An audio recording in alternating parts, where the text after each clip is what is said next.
Here's an interesting question. Are we to paint what's on the face, what's inside the face, or what's behind the face? Apparently this was a Picasso quote, which has the implication that there's more to painting a portrait than just imitating the surface. So perhaps it's not just getting a photograph and copying it. There's got to be something deeper. So, my friend Picasso, nice to see you again. We missed you.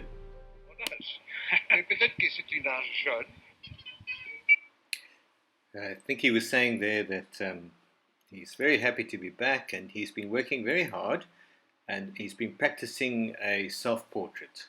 Well done, Pablo. Let's have a look.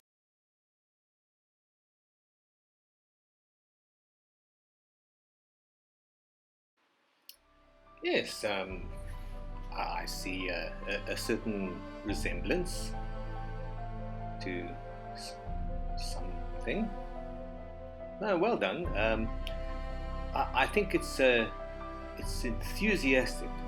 I must say, I feel it's a very enthusiastic picture. Perhaps we can improve the proportions a little. Seems that not much anatomical understanding has gone in there. All right, Picasso, well done. But let's go through it again together, shall we? And so this week it's self-portrait of Picasso. Great. Well, thank you for agreeing to pose for us once again. Today we're just going to focus on your face. So if you can just keep still there, if you don't mind, Picasso. Thanks so much. We're going to initially start by simplifying the face down into the most basic geometric shapes that we can find. Well, here you can see how I have simplified Picasso's face into these geometric areas.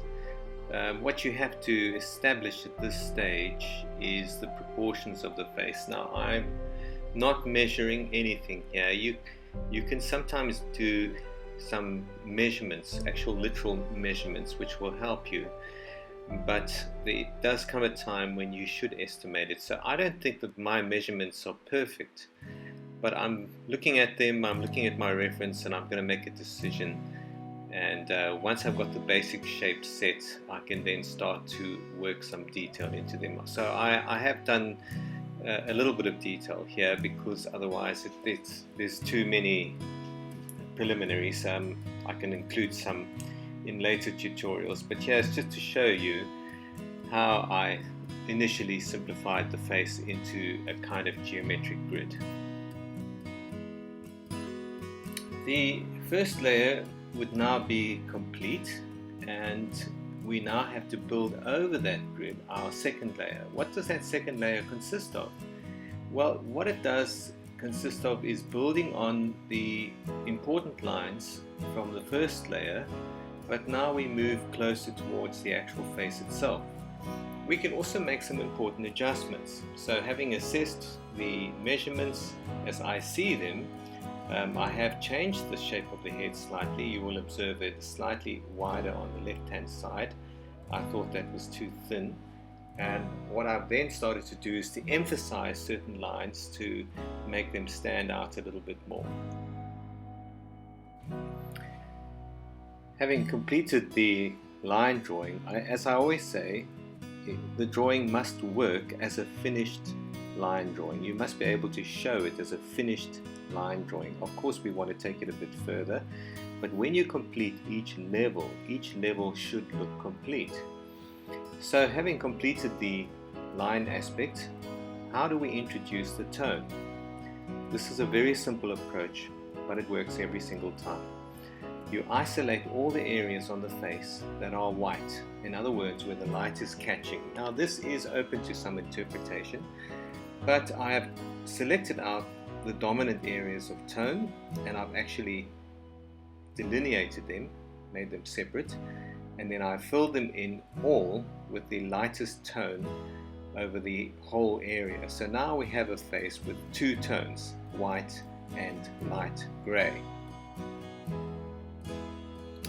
In this section here, I just want to make a point about your pencils, as I always do. The tone that I put in, that basic tone, I use an HB or an F pencil, relatively hard pencil. It doesn't make too much of a strong tone. In the lines that I've now emphasized, each time I go over in a new layer, I redo the most important lines. You can see in his eyes, and I've added a few wrinkles along the edge of the nose, etc., where there are emphasis needed.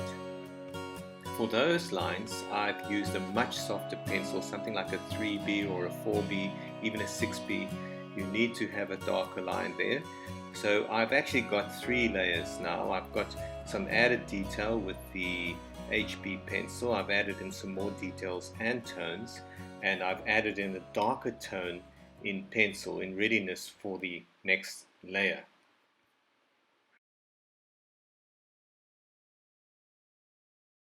And onto the final tonal layer. Now, as always, you can fiddle around and add lots of minor details, add a few more wrinkles, put a few more hairs in, play with some background if you like, but the basic idea is now complete. So we add in our final tone using a very soft pencil. I use a 6B on this one, so we've moved from HB to 6B, and the darkest tones we add on top. You might want to spray the page to fix it so that you don't smudge as you build it up. That's quite a good idea, but you can't rub out after that. But the idea is to try and get a nice dramatic tonal range which gives the drawing a kind of vitality and life, as you can see that the tones give it. Well, here we compare our original reference to the final drawing, and you can see that I've made some decisions there that are not exactly the same. It is kind of interpretive. You can see that the proportions of the head are not identical to the photograph. The eyes are slightly larger, and I think that's something that I tend to do, is I tend to emphasize certain features, and you know, I think it looks quite cool actually, and I'm not particularly worried about whether it's perfectly like the photograph. There is an interpretive element to it. Certainly not quite as drastic as some of Picasso's, would you say, Pablo? Well, when we look at Picasso's portraits over his lifetime, Pablo, they seem to be getting worse. What's up with that? Well, maybe we need to go back to our original quote when you said, are we to paint what's on the face, which is a superficial exterior? Are we to paint what's inside or what's behind? So perhaps when you get older, you were drawing a little bit more of what's behind the face, and that would be an expressive side of your drawing, which became more important to you than a superficial rendering. So there we go with the portrait of Picasso for this week. Hope you enjoyed that. Cheers.